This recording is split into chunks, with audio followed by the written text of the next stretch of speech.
Now, I don't claim to be a communication networks specialist or really to have extensive knowledge in this, but one thing I am aware of is that often the communication network that you choose initially will then affect decisions further down the line with things like product replacement and areas such as that.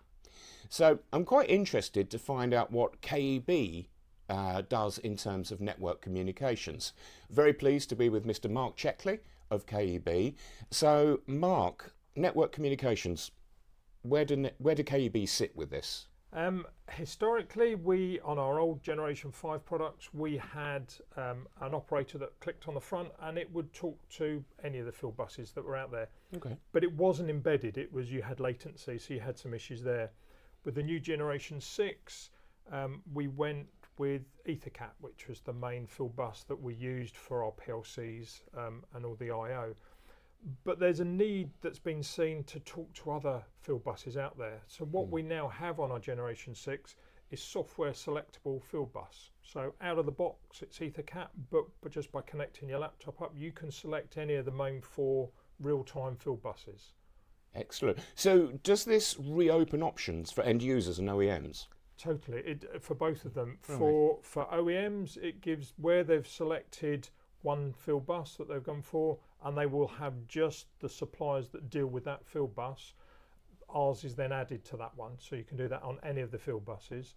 But it's also if the OEM's got several different products and they're using different field buses for different vertical markets, you can use our product on all of them. So it's not only it's an extra one for all of them, but it's a common one that can be used for all of them, and you just swap the software. On end users, when it comes to, you're not going to replace something that's working, but when it's not working, or especially when it's obsolete, ours is then an option. Okay. If I could take you to a typical scenario, so this would be an end user, product failure, the product's obsolete. Is the KEB solution a drop-in replacement in that circumstance? It would be lovely to say yes, but completely honest, no, because we will have, our footprint is slightly different, and again you're looking at multiple different possibilities that it could replace, so the footprint's going to be slightly different, so physically slightly different. Normally it's manageable to you can accommodate that in the panel, but it will then control whatever's downstream. I don't like the word, but whatever is lower down on the motor, we control all types of motors, whether it's got a feedback or not a feedback. We've got encoderless feedback on there as well, so we can drive it as well, if not better than it was driving before. But when it's connecting to the PLC or the controller, you select the field bus that you want and it will talk to it. There is a case of setting up a little config, the handshaking between the PLC and the drive. Right. So there is a little bit of setup. You don't need to rewrite the whole program. It's a little bit of setup, and it's completely honest, we don't do that. That's not our kit, but we will advise and help the end user, his maintenance guy, whoever it is, to do that little bit of change that they need to do. And then it should, once that's set up, it should then run as though the old drive was on there. Okay, so very much what comes across here that it's worth talking and asking the question on this. Would you say that's the right way to go? Yes, it's back to my phrase that I've used many times. It costs nothing to ask a question. So okay. Have the conversation with us.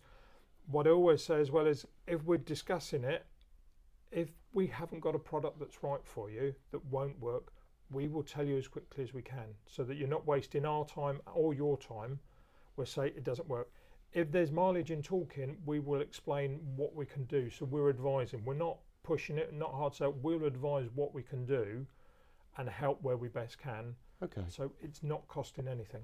That makes a lot of sense, and it actually simplifies this whole area, which sometimes as an outsider can look quite complex. So that's really helpful. Really appreciate your insight into that. Thank you. So if you, like me, are not a network communication specialist and you'd like to talk to someone that can give you open advice on this, why not talk to the team at KEB? Talk to Mark and find out what the options are. KEB may well have a solution or could easily advise you on the best way forward. So thank you, Mark, for the insight onto this, and we look forward to seeing you on the next video.